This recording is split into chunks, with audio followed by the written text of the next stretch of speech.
They call it the dead stretch, the grizzled old-timer on the diner stool beside me said, a sun-beaten John Deere cap shifting slightly on his whiskered head. He punctuated this with a slurp of coffee which he drank like a dog takes water, lifting the steaming mud to his lips only for his tongue to dart in and out like a shriveled worm, helping the Java into his leathery mouth. It was late, too late to give a damn about the time, but well past dark.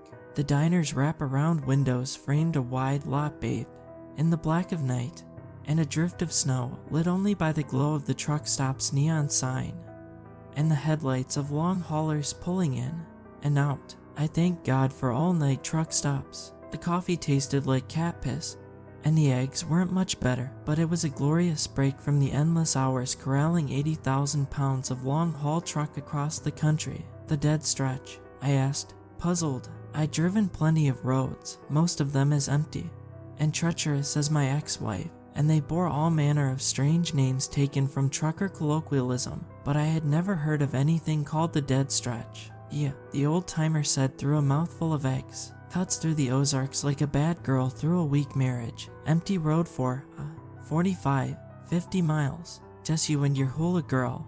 And those mean woods far as the eye can see, but you keep aware, and you'll get right through with no damn hitch. My usual route, a busy interstate which cut a fairly straight line across the state, was caught in a nasty blight of roadwork, detouring all would-be travelers elsewhere. I had scoured my glovebox map for an alternative route, which wouldn't cost me more than an hour. That's when I found a little vein of road snaking through the Ozark Mountains, a shortcut, which would, surprisingly, save me time. Not sure how I had never noticed it on the map before. When I asked the fella sitting next to me at the diner if he'd ever done it, he cocked an eyebrow and told me its unofficial title. Why do they call it that? I questioned, avoiding using its nickname. I didn't like how it felt on my tongue, like the words were squirming insects scraping to get out. The dead stretch, just one of those things. There's talk, sure, always is talk around a place like this. You hear rumors, guy sees something strange, hears something strange. No other cars around. He's bound to see something just to make the time pass quicker. I guess it took from John Hattinger. He was a drunk and hit a patch of black ice one night, jackknifed his rig straight off the road, wrapped the nose of his bed bugger around a tree. They never found his body, say he just blew right through the windshield. I shuddered at the thought, not only of shooting my truck off flat ground and blasting through the windshield like a rocket ship, but of driving a lone stretch of mountains with only ugly Missouri woods for company. You'd do best to find another route. Squirt, this time of year, frost and snow, and a hell of a dark breeds accidents like rabbits do more rabbits, the old-timer said with a smirk, his crooked smile filled with yellow mush. I had to get going. I could feel exhaustion's warm blanket settling in over my shoulders, and if I didn't leave this stool I was afraid my tired ass would melt right into it, gluing me in place. I hesitated, not sure how to ask, not sure how to admit to myself and him that his word of warning had gotten to me. You know any other way through? He grinned. Sure do, sonny. After the old-timer gave me directions, I stepped out into the chill and pulled out my cell, surprised to see it was only 10:30. My little girl was a night owl like me and would still be up, so I gave her a ring. There was no doubt my ex-wife would blame me for keeping her awake, but the sound of my 9-year-old daughter's voice was worth the cost of admission. Daddy, her voice filled my ear. I felt a smile pinching at my ears. Hey weirdo, I said, and she giggled. What are you still doing up? Just reading my book. What book? Harry Potter, she said in a burst. You learn anything at school today? Bunch of nothing, she pouted. Well, that's why you got books, ain't it? Hey, those boys still giving you trouble? I could sense her hesitation on the line. Honey, you tell me if you're getting crap and I'll come to class and whoop some ass. Daddy, she squealed. Just say the word. Honey, I'm there. I'm okay. I swear. All right, I said, and then I heard the murmured voice of my ex, interrogating my daughter on who she was talking to. She said Daddy, which brought my ex-wife no great pleasure. Honey, you there? She needs to get to bed. Carl. My ex-wife's derisive tone was not one of the things I missed about our marriage. 5 more minutes. No, I'll tell her you said goodnight. Flick.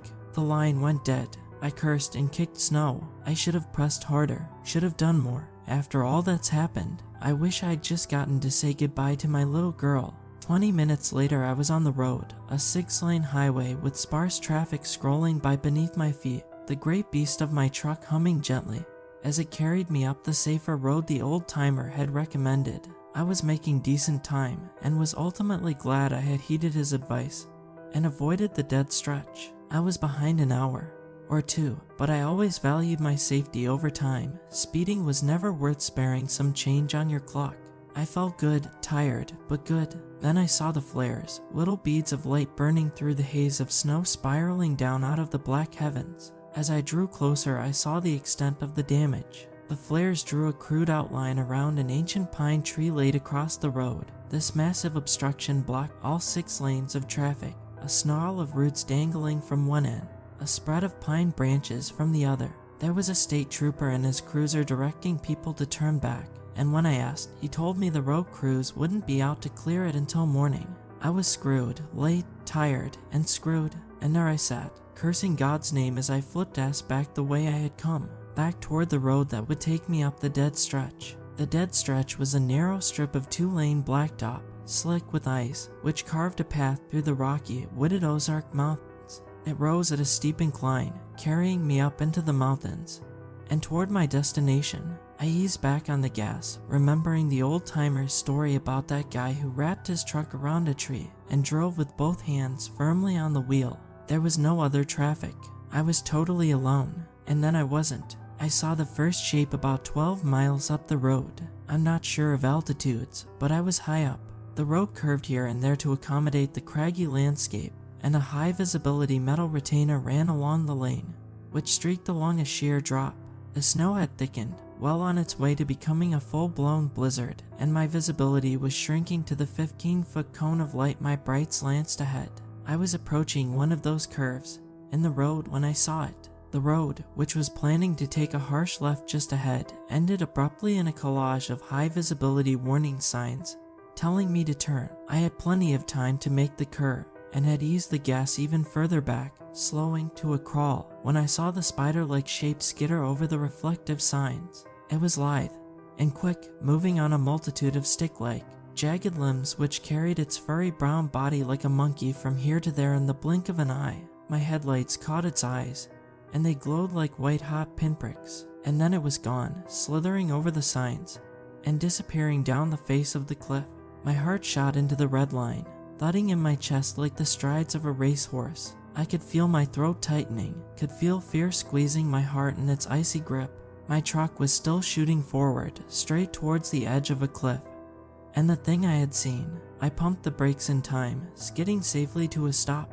Without the thrum of my engine, the howl of the wind tightened, beating in on the sides of my cab with a frozen fist as I sat there, knuckles white, hands wringing the steering wheel, trying to process what I'd just seen. No, I certainly hadn't seen anything. It was late, it was dark, and I was riding on empty with only cat piss coffee to keep me going. Thump, I jumped out of my skin and ran off into the night as a naked, screaming skeleton. No, not really. I was paralyzed in place, rooted to my seat by fear. The sound, the thump, came from the roof of my cab, hollow and powerful, like something just landed above me. I waited, for hours, for weeks, years. I looked at the clock. 5 seconds had passed, and there wasn't another sound. As fear loosened its grip on my heart, and I began to relax, I heard scratching, razor-sharp nails scraping and clicking their way across the roof.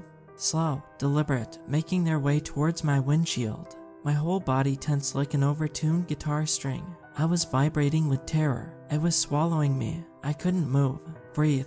Finally, I managed to swallow. My throat was dry, like sandpaper. The scraping was getting closer, louder, closer. A raccoon, fat and fluffy, slid down the windshield and waddled off the hood of my truck, its tiny nails clicking and clacking as it went. It plunked down into the snow and wandered off into the night, leaving me feeling slightly idiotic. I looked around, wondering where it could have come from. A craggy escarpment, studded with trees, sloped off, and up to my right. A few of the trees were low-hanging, nearly dragging their bristly pine boughs over my roof.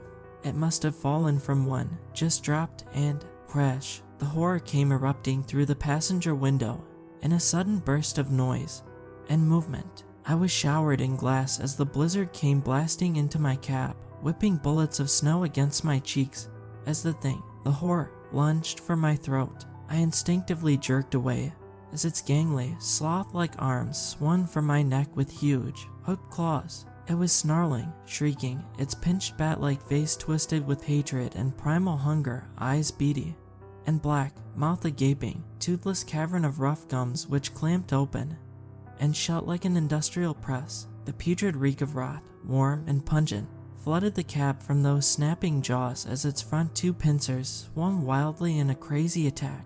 It resembled a spider melded with a cave-dwelling bat. It was as big as a man, its multitude of back legs, bent and twisted appendages covered with patchy fur, kept it from ripping out my throat. It couldn't fit through the window. I was barely out of reach of those hooked razors, which swung hither and yon as it slashed hungrily for my hot blood. They tore through the cab, slashing rivets through the passenger seat, stuffing plumed out and mixed with snow. One of the razor claws caught the center console and shredded it down the middle in a burst of sparks, severing my radio and my only chance to call for help. I still had my phone, but experience told me a signal out here would be as rare as mice on the moon. The image of my daughter in a black dress, drenched in rain, weeping into her hands as they lowered my closed casket into the earth, galvanized me into motion. I howled and kicked. I kicked for my life. The powerful soles of my work boots pounded down on the horrific spider bat with all the fury I could muster. The monster screamed, a skin-crawling sound like a cat being burned alive, and slashed at my legs. One of those hooked claws caught my thigh and tore flesh from bone. Now it was my turn to scream. Agony bolted up my side as rush of blood warmed my leg. I kicked harder and harder, channeling everything into my feet, fighting through the agony as I booted for everything I was worth. The tough heel of my work boot caught the monster in its pinched snout, and I felt something crackle underfoot.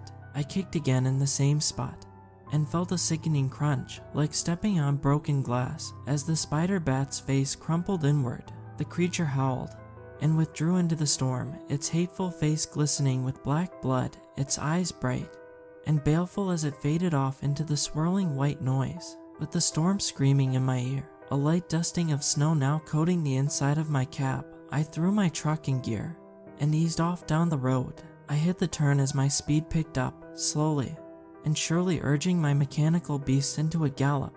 I fumbled out the map, unfurling it over the wheel, while I split my attention between the road ahead and trying to pinpoint exactly where I was on the map.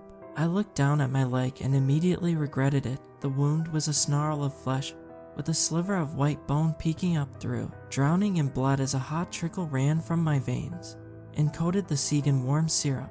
I located myself on the map and my heart sank to discover I was only a quarter of the way through the dead stretch, and I was quickly approaching what us truckers sometimes called a hole in the wall.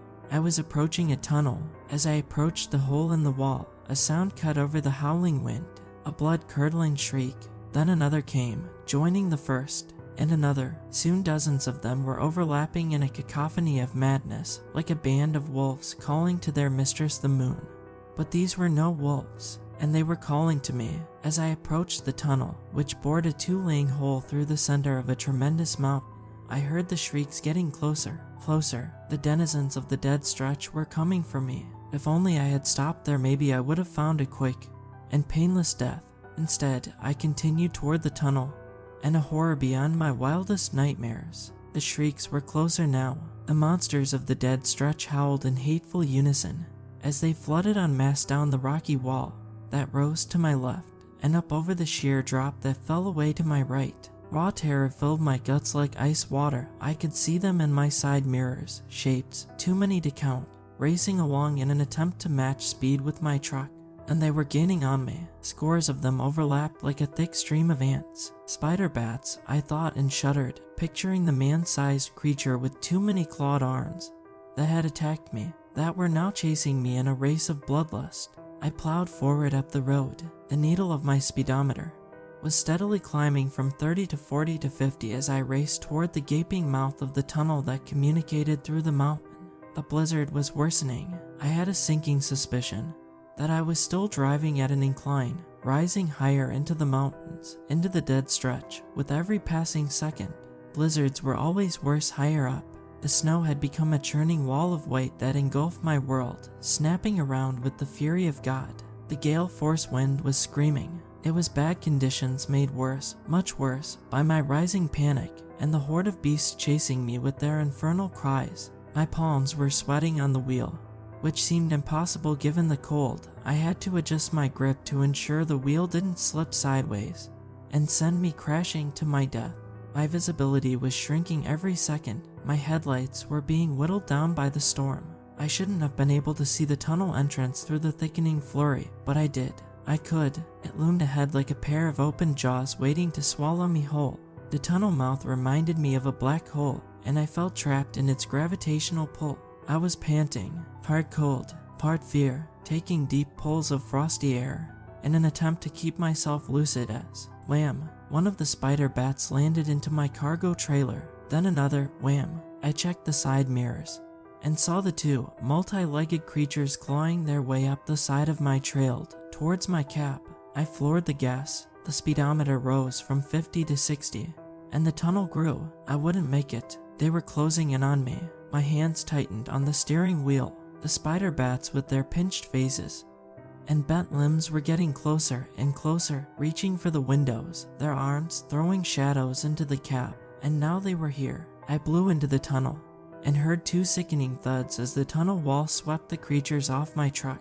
I drove and never looked back. The shrieks receded into the distance before fading into the wind completely. As I continued, I noticed the spider bats had refused to join me in the blackness of the tunnel. I should have stopped to consider what that might mean. It was pitch black in the tunnel. I eased back on the gas. My headlights lanced the road ahead, illuminating 2 lanes of cracked, unused asphalt, bumpy, abused, long forgotten by the world. Raw stone walls crashed in on both sides, with the claustrophobic impression that I was carving my way through the mountain. As I went, the ceiling, well, I couldn't see the ceiling. I knew it wasn't low. The blackness was deep and oppressive, and felt like it went on forever. There might not have been a ceiling at all.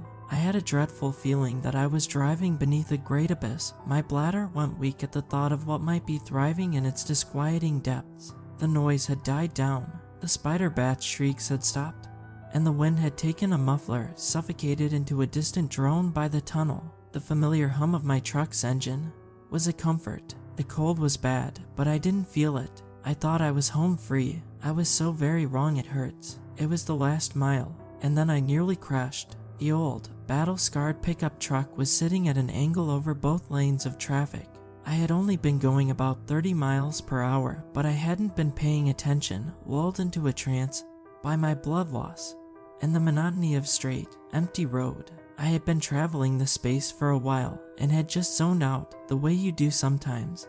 As a long-haul truck driver, time seemed a pointless fabrication at this point. All I could think about was my daughter and surviving long enough to hear her laugh once more. Then the pickup came rushing out of the darkness. I slammed the brakes and went screeching to a stop just in time, the nose of my truck coming to rest softly on the bumper of the ruined car that blocked my way. It was painted an ugly crimson that had been frosted over completely. It looked like it had been there since the beginning of time. I could see a lattice of claw marks scored into the paint in great ribbons, almost as if the car had been attacked by a legion of those spider bats. The windows were blown out, and my headlights illuminated an empty interior. Icicles dangled from the ceiling like daggers. The seating was torn to shreds. None of that gave me much concern. What did, however, was the fact that I was no longer moving. I hesitated for an instant before I eased on the gas and began to push the pickup forward, trying to ease it out of my way.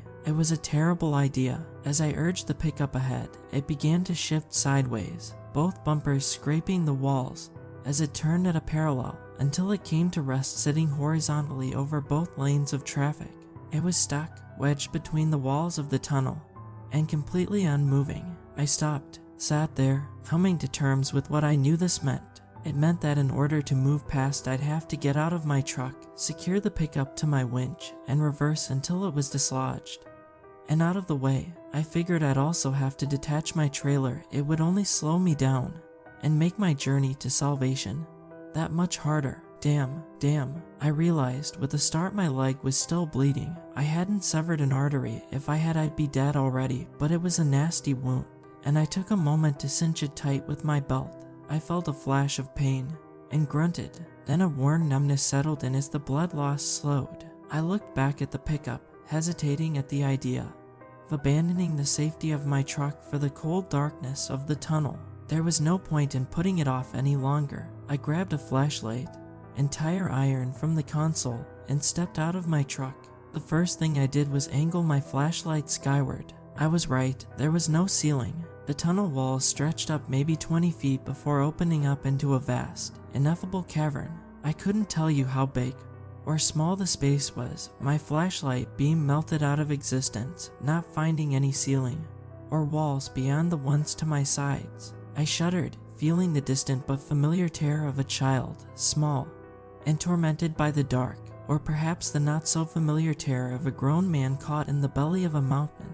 I forced myself into motion before the fear could paralyze me in place. 10 minutes later, the pickup was winched and out of my way. I made tracks to my trailer, meaning to detach it. That's when I heard the noise, a chittering, like the raspy, fluttering song of cicadas. I paused, listening. It had stopped. Then I heard it again. It was coming from above me. It echoed out, fading off into silence like it had before. I swung my light to the sky. It took me a moment to realize what I was seeing. At first, I thought it might have been a riot of stars spread out across a cloudless night sky, but it wasn't. It was eyes, glowing, hundreds of them, yellow, unblinking eyes spattered across the darkness like pinpricks of light, and then they blinked in unison and chittered. Terror turned my legs to jelly at the realization that this was not many creatures with many eyes staring down at me. It was one creature, one incredible beast that inhabited the hollowed cavern of this great mountain.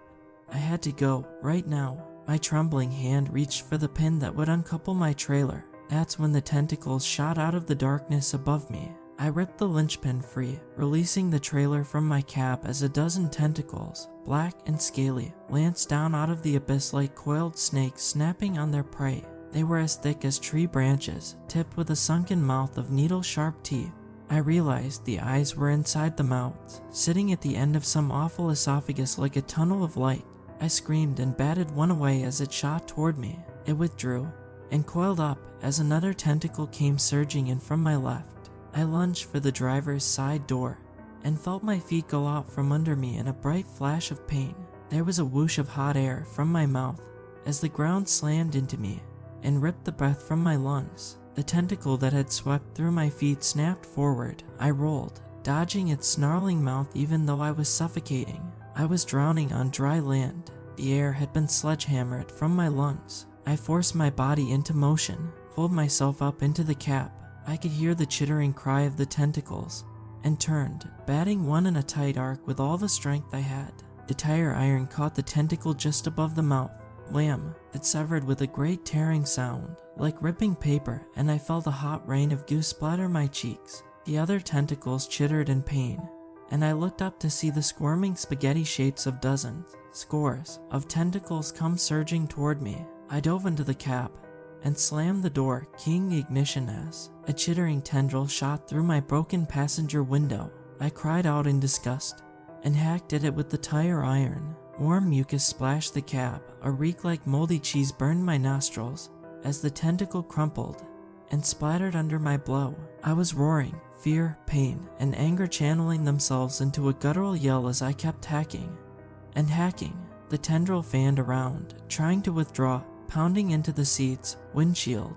It finally retracted through the window, its mostly severed head dangling limply on gristle and gore. I keyed the engine and floored the gas. I tore the hell out of there. The tentacles buffeted my truck, hammered into it. It was like being caught in an apocalyptic hailstorm, the helpless feeling of being under assault from the sky. My truck picked up speed as I scraped by the pickup, the tentacles rocking and swaying my vehicle as I gunned it. One of the tentacles suctioned to my windshield. I popped the wipers and watched them peel it off.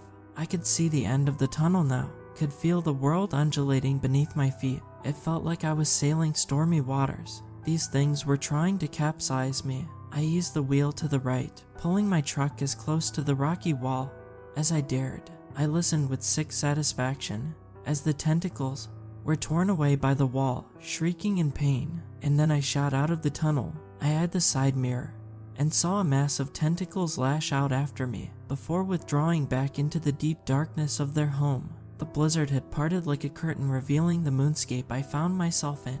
I was trucking through a narrow valley carved through a rocky wood, ugly trees, drenched in frost, pressed in like bookends. Beyond them, two great mountains spread like wings of rock up into the sky on either side of me. I was high up. I could make out the mountain's peaks, dusted in cloud, and could tell that my altitude had risen substantially. The road had become a bumpy one lane crusted in ice. I doubted very much if it was even road at all. I went on like that for some time. The road forked unexpectedly. It split to the right through a narrow pass, and I saw a set of tracks in the snow, huge footprints dwindling off that way. The indentations conjured up images of a huge bipedal beast wading through a blizzard. What the hell could have made those? I thought to myself.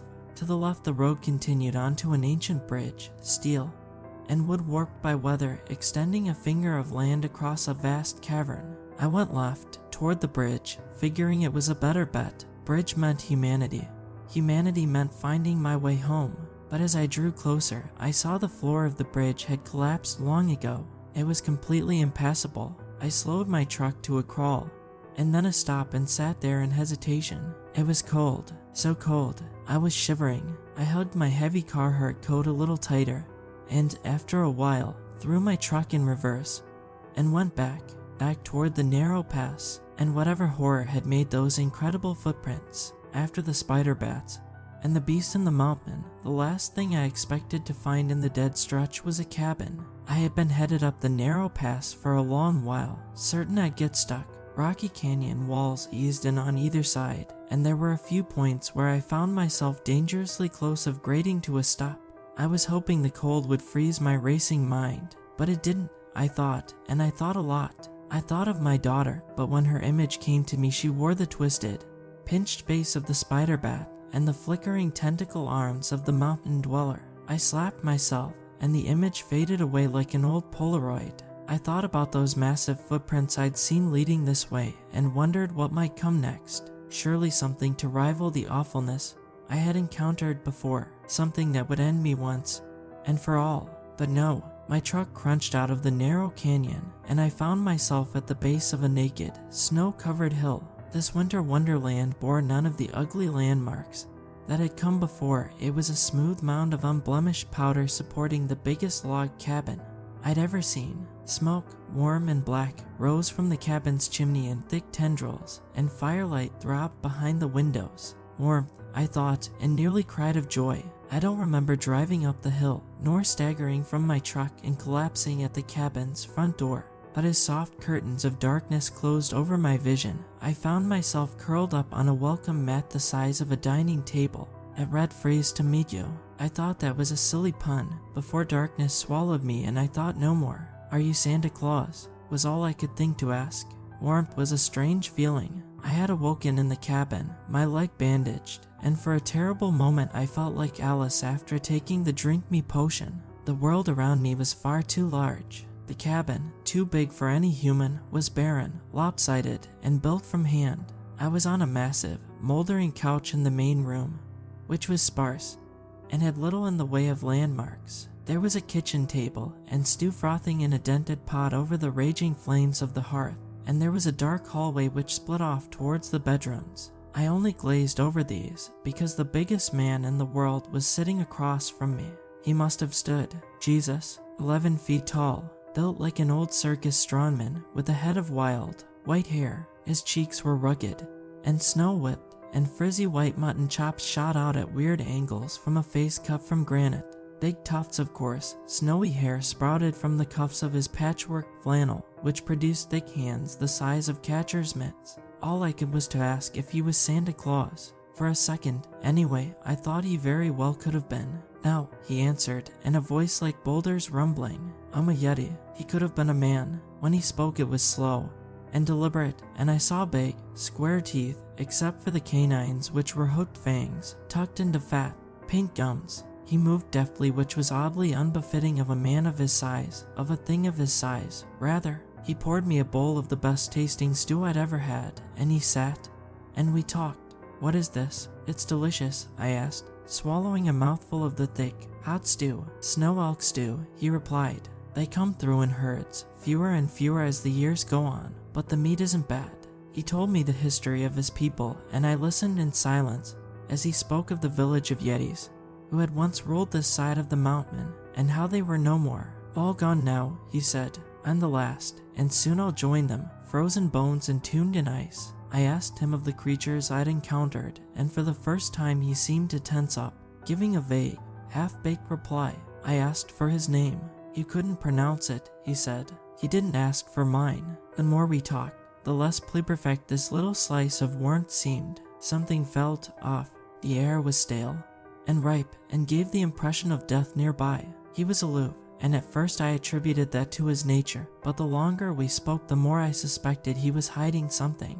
"What happened to the other Yetis?" I asked between spoonfuls of stew, chewing the cubes of meat thoughtfully, savoring the flavor of the snow elk, which was sweet and reminded me of chicken. "It's a long story," he said, rising, "and I'm afraid my bladder isn't what it once was. Bathroom first, stories after." He hurried to the front door and disappeared outside for the outhouse. I was alone, so alone. I was suddenly aware of every sound: the thin whistle of wind outside, the crackle of warmth in the fire. Floorboards creaked in the other room. I perked up. Creak. I heard it again. Was there someone else in the cabin? I had abandoned the stew, feeling my haunches prickle with dread, that primal feeling of unease that tells you danger is nearby. I slowly rose, my heart jackhammering my ribcage, as I inched towards the hallway splitting off to the bedrooms. The wind outside picked up, as if in warning that I shouldn't proceed, but I did. I had to know. I moved into the hallway, which ended in doors on either side. Creak. It came from the one on the left. I moved slowly, hot blood roaring through my ears, so loud that I didn't hear him return. My hand reached out, shaking slightly as it eased open the left side door. The smell hit me in the face, the hot stench of rot, thick and suffocating. I coughed, and a great cloud of frost plumed from my lips, obscuring my field of view. When it cleared, I saw meat. 24 skin slabs dangle from meat hooks, all muscle and fat and bone, dripping black blood which pooled in a sticky layer on the floor. There were a few animals, some of which I couldn't identify, but 6 or 7 of them were human beings, men, women, and children, skinned, butchered, and hanging interminably. Some of their bodies were moldy, old, and shriveled, like meat forgotten in the back of a fridge. I saw a man missing his thigh and left arm, a woman with no head or breasts, and a chunk of her midsection crudely severed. I felt the human being stew churn in my stomach. Then a huge shadow swallowed me. "I would have let you go," the Yeti said, the air turning hot as he moved closer. "Some of them are spoiled, but I have enough to last the rest of winter if I'm careful. By then the passes will have thawed, and I can take hikers." My heart was bruising against my ribs, pounding them like an industrial press. "I guess that deal's off the table, then?" I asked him. "He letting me go, I mean." I turned to look at him and was met with the back of his hand. A light bulb went off in my brain, just behind my eyes. It was like getting hit in the head with a sledgehammer. I crumpled into darkness before I could scream or shout. I was floating when I woke up, and my shoulder was on fire. My shirt was sticky with blood. It ran down my boots and plopped to the puddle on the floor. A meat hook was driven through my shoulder, and I was dangling with the corpses of those who had come before me. The steady throb of my flesh, with the cold metal barb forced through it, was unbearable, like the dull ache of a rotting tooth. I tried to look around, and felt a tearing in my shoulder. A flare of agony shot through my guts and into my testicles, lancing through them like a white-hot poker. I bit my tongue so I wouldn't scream. Blood flooded my mouth, warm and coppery, and I groaned. My vision blurred with tears. After a while, the agony settled into that dull throb, and I squeezed my eyes clear and looked around. The room was cramped and square, and through the human ornaments I could decipher part of a grimy butcher's block against one wall. A cleaver with a blade the size of a laptop computer was jutting up from the wood. The blade was scarred and rusted, and I wondered how it would feel sawing through the big net of arteries of my neck. I felt my stomach churn, and I remembered the human stew I'd so cheerfully gobbled up earlier. Vomit roared up my throat. I fought it down, but it came up in a huge, shuddering blast. I gagged and coughed and puked some more and screamed as my shoulder screamed when the meat hook shifted. The world swam. Blackness funneled in at the edges of my vision, and I writhed on the meat hook, forcing a hot bolt of pain through my shoulder to keep myself awake. I wheezed through clenched teeth, dangled, forgotten, wondering if this would be my tomb, my butchered body left to hang among the dead. I wondered, and then a thought occurred. I looked up.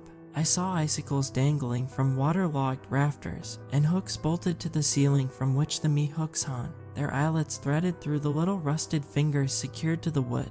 Meat hooks on hooks, I thought and grimaced. Then I saw something that gave my heart a little flutter of hope. There was an empty meat hook off to my right, hanging unburdened in the frosty air. If I could reach it, maybe I could unhook it from the ceiling. It would make a meager weapon, but any weapon was better than none. I reached for it and felt my shoulder begin to sizzle, and I reached further and further and bit down as my shoulder began to burn. My fingertips grazed the edge of the hook, and I reached further, but no, there was no way I'd be able to get a grip on it. I slumped back and waited in agony.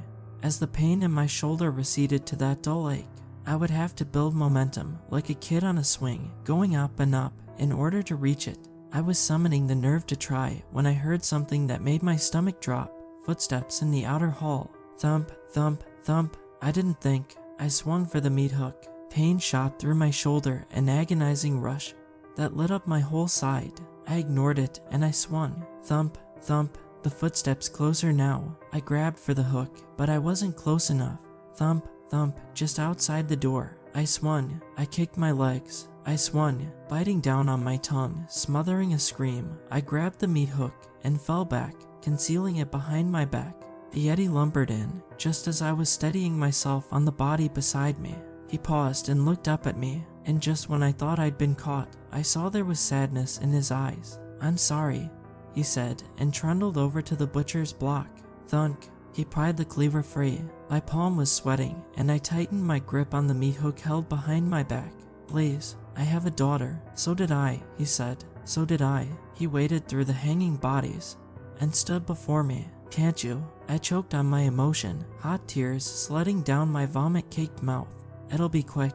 He raised the cleaver. I inhaled, and the world shot into clarity. I roared. It was a war cry. The Yeti paused, stunned. The meat hook in my hand came up and down with more force than I ever knew was in me. He looked over at the surge of movement, and the tip of the meat hook went burrowing through his eye with a wet crackle. His cleaver fell to the floor and embedded itself there, quivering slightly. He looked up at me with his good eye, the meat hook jutting from his skull like the world's biggest piercing. Blood bubbled from his ruined eye socket. The lights in his head dimmed. His legs crumpled. He tumbled forward, and when he hit the floor, the whole world shook. The earthquake rattled me on my hook where I dangled and bled and sobbed. I don't want to relive the hour I spent forcing my body off the meat hook, and so I'll spare myself and only tell you what came next. I found my truck where I had left it out front, with the keys still in the ignition. When the engine coughed to life, I tried not to cry. Then I drove and never looked back. The world around me was white and pure and smooth. It was a snow-drenched moonscape.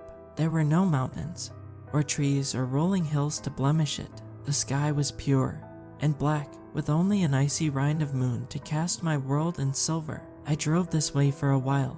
The highway came suddenly, like God had taken a Sharpie to the landscape. Just like that, 2 lanes of smooth asphalt began in the snow and didn't end until I found myself on the other side of the dead stretch. The landscape slowly changed. Growing trees and mountains and the twinkling lights of towns. I didn't see any of it. My hands were frozen to the wheel. My eyes were frozen on the road. I was covered in my own blood and hadn't realized a darkness had crept into the edges of my vision until my field of view was merely a pinprick. Then I blacked out. I woke up in heaven, a sterile, white heaven. It was a hospital room, but as a man who had lived through what I had, it might as well have been God's celestial kingdom. It's been a long and painful recovery. My leg aches day and night. My mind does, too. I still dream about the dead stretch every time I shut my eyes. I can only hope that time slowly burns that away like a night fog under the first light of dawn. But I made it through and got to see my daughter's face again. She visited me today. We did coloring books, and I hugged her, never wanting to let go.